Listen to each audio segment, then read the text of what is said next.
Tapos na kami guys dito sa aming DIY project repair sa aming Bajaj RE na kaha.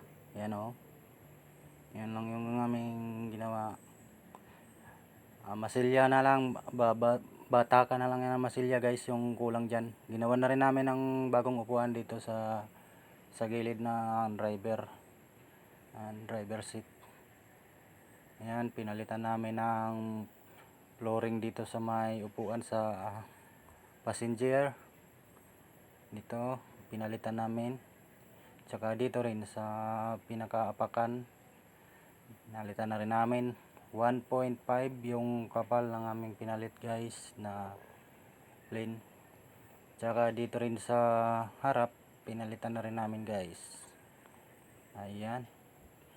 Kung makikita nyo tong dati nung hindi pa namin ito na-repair ay parang patapon na yung itsura nya. Kulang na lang ipatimbang. So ngayon, so far meron naman siyang meron namang nabago sa kanyang look. Yan o, pati dito sa gilid, sa kabila, pinalitan na rin namin ang mga upuan guys dito sa tabi ng driver kasi wala na yung bulok na yung upuan nya. Ayan, bali malaki-laki pang trabaho nito ng may-ari o ang ipapatrabaho nya.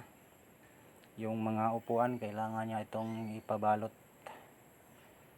pabalot niya ulit ito. Ayan, at ito na yung ating finish. Hindi siya masyadong guys yung finish niya kasi gamit namin dito ay stick welding lang, wala kaming gas weld.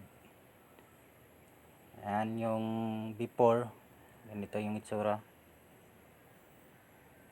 nung hindi pa namin inayos.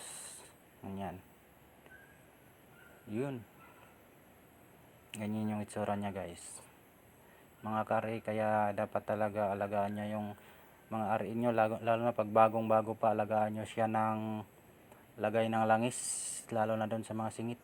Bye bye.